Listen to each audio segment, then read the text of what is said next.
बोलिए प्रेम से भक्त वत्सल भगवान की जय।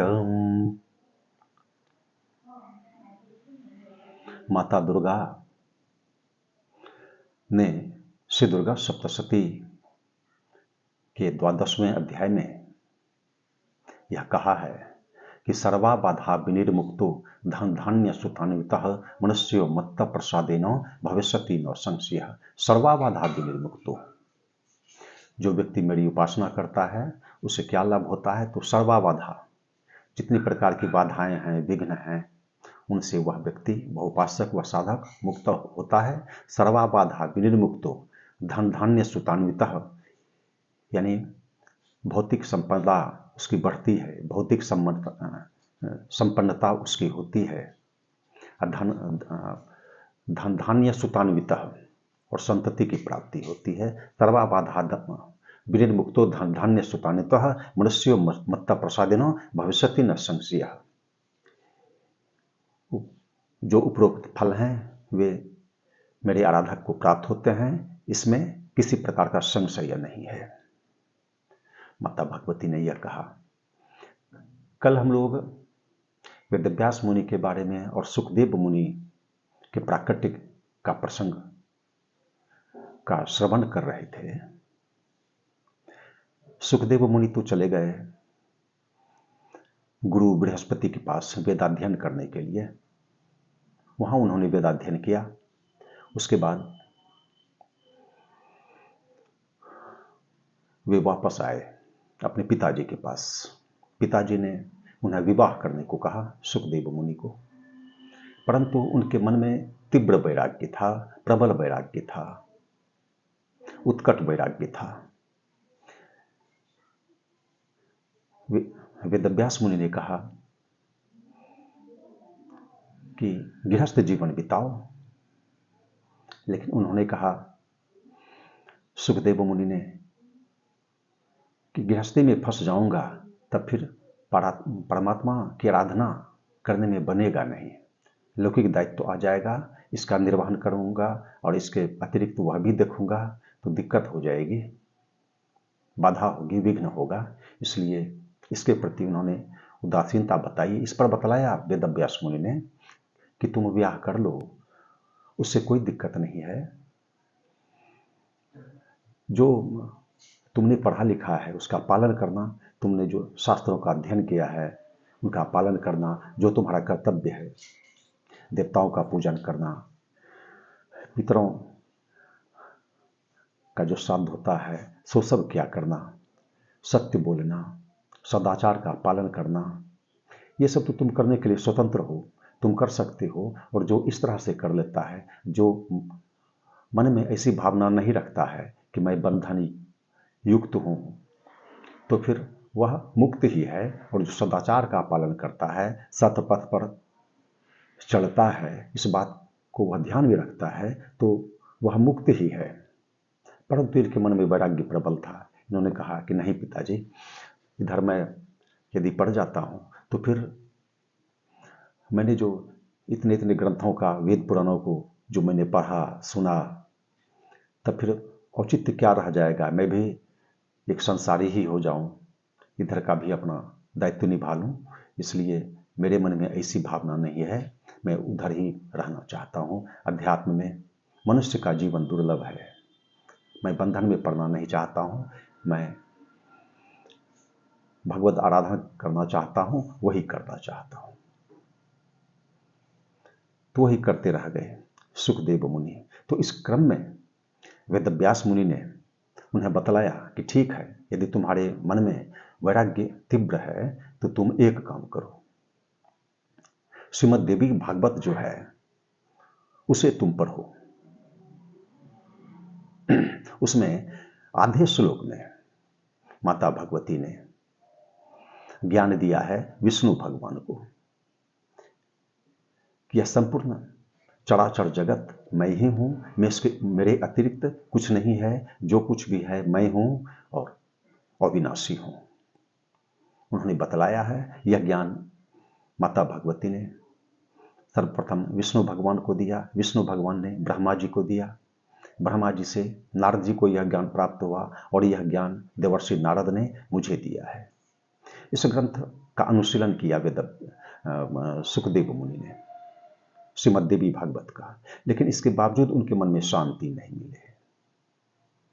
वेद व्यास मुनि ने जब तक श्रीमद् भागवत ग्रंथ को नहीं लिखा था तो उनका मन व्यग्र था, शांति नहीं मिली थी, और सुखदेव मुनि के मन में श्रीमद् देवी भागवत के पठन के बावजूद शांति नहीं मिली। इसके कालांतर का प्रसंग कल हम लोग सुनने का प्रयास करेंगे। वेदों को पढ़ना समझना तो सामान्य जनों के वश की बात नहीं है, इतना सुगम नहीं है, कठिन है, और उसकी एक अलग पात्रता है, उसकी अपनी एक मर्यादा है। और लेकिन पुराणों का श्रवण तो हम कर सकते हैं, पुराणों का श्रवण करें, इससे हमारी बुद्धि सात्विक होती है। और श्रव्य है ही क्या, श्रव्य यही तो है, आगम निगम पुराण अनेका, पढ़े सुने कर फल प्रभु एका, तब पद पंकज प्रीति निरंतर, सब साधन कर यह फल सुंदर। यह बात है, आगम निगम पुराण अनेका, पढ़े सुने कर फल प्रभु एका, तब पद पंकज प्रीति निरंतर, सब साधन कर यह फल सुंदर। जितने ग्रंथ हैं उनके अवलोकन से, उनके अनुशीलन से क्या होता है, तो तब पद पंकज प्रीति निरंतर, परमात्मा के चरण कमलों में प्रेम उत्पन्न होता है, भगवत भक्ति उत्पन्न होती है, यही बात है। तो आज पुराण के संदर्भ में इतना ही, और श्री रामचरितमानस से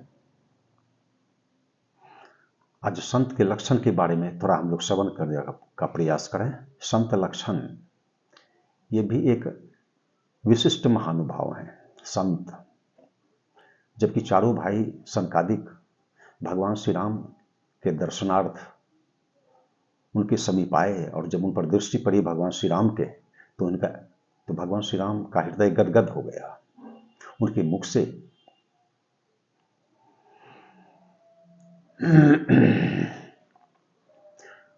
उनकी वाणी निश्चित हो गई, जिससे कि संत शिरोमणि गोस्वामी तुलसीदास जी महाराज ने दोहे के रूप में श्री रामचरितमानस के 7वें सोपान उत्तरकांड के अंतर्गत निरूपित किया। संत संग अपवर्ग करो, कामी भव कर पंथ, कहीं संत कवि को विदो, श्रुति पुराण सदग्रंथ। संत संग अपवर्ग करो, संतों का संग हमें प्राप्त हो जाए तो उसका क्या फल है, विशिष्ट फल है और सर्वोत्तम फल है। वह फल मिल जाए तो हमारा अभिष्ट स्वतः सिद्ध हो जाता है, स्वतः हमारा अभिष्ट, मात्र संत के संग से। लेकिन वह संग कैसे हो पाता है, पुण्य पुंज बिनु मिलहि नहीं संता, सत्संगति संस्कृति कर अंता। जब हमारी पुण्यों का पुंज होता है, जब बहुत पुण्य हमसे हो जाता है, तब संत के दर्शन होते हैं, तब संत के दर्शन होते हैं। संत संग अपवर्ग करो, संतों का संग हो जाए तो क्या होगा, अपवर्ग करो, यानी अभी तक हम लोग पवर्ग को प्राप्त हैं। अंधकार को प्राप्त करने के लिए कुछ भुगतान नहीं करना पड़ता है, प्रकृति की ओर से, परमात्मा की ओर से यह सर्वथा सुलभ ही है। लेकिन प्रकाश के लिए हमें बिजली चाहिए, सूर्य भगवान चाहिए, तभी हम प्रकाश मिलेगा। प्रकाश के लिए प्रयास करना पड़ता है, लेकिन अंधकार के लिए यह यों ही प्राप्त है। उसी तरह से पवर्ग हमें यों ही प्राप्त है, उसके लिए चेष्टा करने की आवश्यकता नहीं है। लेकिन उसके साथ एक अक्षर जुट जाए, अपवर्ग नहीं है। अपवर्ग मतलब बुरा वर्ग, पवर्ग जो है वह बुरा वर्ग है, लेकिन अपवर्ग जो है वह बुरा वर्ग नहीं है, क्योंकि अ लगा हुआ है उसके साथ। अपवर्ग, अपवर्ग नहीं है, अपवर्ग है, यानी पवर्ग के साथ अ लगा है, यानी पवर्गता के बावजूद मात्र अ के लग जाने से पवर्ग संस्कारित हो जाता है, संस्कारित हो जाता है। जैसे पारे को संस्कार कर दिया जाए तो उसका कितना दिव्य प्रभाव हो जाता है, वह ऐसा रसायन है। लेकिन जब तक संस्कारित ना हो और उसका सेवन हम कर लें, वैद्य जी दे दें, तो उसका दुष्परिणाम हो जाता है, क्योंकि वह संस्कारित नहीं है। उसी तरह से पवर्ग के साथ मात्र अ के जुड़ जाने से हम लोग सौभाग्यशाली हो जाते हैं। मात्र अ के जुड़ जाने से अपवर्ग। पवर्ग के अंतर्गत क्या है? प से पाप पुण्य दोनों, फ से फल, ब से बंधन, भ से भय, म से मृत्यु। इन पांचों से निवृत्ति हमें मिल जाती है। मृत्यु से निवृत्ति। अभी मृत्यु सुगम है, मृत्यु के लिए क्या करने की जरूरत है? मृत्यु तो यूं हो जाती है, वृक्ष में फल लगता है, पकता है, वह गिर जाता है, या यूं भी हवा चली, गिर गया, जैसे तैसे हो गया। तो उसी तरह से मृत्यु है।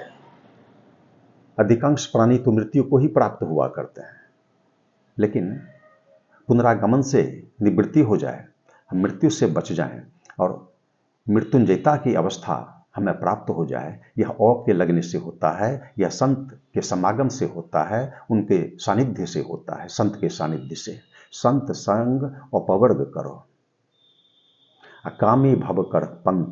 दो रास्ते हैं। एक संत का रास्ता है जो कि हमारे ऊर्ध्व मार्गों को प्रशस्त करता है, और दूसरा कामी है जिससे कि भव कर पंथ, 84 लाख योनियों में चलना है, इधर चलना है। आकर 4,84,84 योनि भ्रमत यह जीव अविनाशी, फिरत सदा माया कर पड़ेरा, काल कर्म स्वभाव गुण घेरा, कबहु करी कर न नर देही, देत ईश बिनु हितु सनेही। नर तनु पाई विषयंग मन देही, पलटि सुधाते सठ विश्लेही। इसलिए उधर से बचना चाहिए। प्रसंग तो लंबा है। कामी भव कर पंथ, 84 लाख योनियों में चलना है, आवागमन के चक्कर में रहना है, तो कामियों का संग बढ़िया है या सुलभ है? प्राप्त ही है, यह प्राप्तव्य नहीं है। लेकिन संत का संग प्राप्तव्य है, वह प्राप्त करने का हम प्रयास करें। कामी भव कर पंथ, और यह अपने मन से वे नहीं कह रहे हैं। कहीं संत कवि को भी दो, संत कहते हैं, सबसे पहले संत शब्द का प्रयोग किया। संत, क्योंकि वो बोलचाल के बतला देते हैं, जिससे कि हमें उसका लाभ मिल जाता है। किताब को पढ़ेंगे, समझेंगे, नहीं समझेंगे, कैसे समझेंगे, लेकिन संत मिल जाएं तो यह लाभ मिल जाता है। कहीं संत कवि कोविदो, श्रुति पुराण सदग्रंथ, हमारे ग्रंथों में ऐसा उल्लेख है। विश्व प्रमाण इस तथ्य का उल्लेख कर रहे हैं। अभी इतना ही। अभी वाणी को विराम देता हूँ। कालांतर में पुनः हम आध्यात्मिक प्रकरण का श्रवण करेंगे। सीताराम सीताराम सीताराम, जय सीताराम सीताराम सीताराम सीताराम, जय सीताराम सीताराम सीताराम सीताराम सीताराम सीताराम सीताराम सीताराम सीताराम सीताराम सीताराम सीताराम, जय सीताराम सीताराम सीताराम सीताराम, जय सीताराम। धर्म की जय हो, अधर्म का नाश हो, प्राणियों में सद्भावना हो, विश्व का कल्याण हो। हर हर महादेव।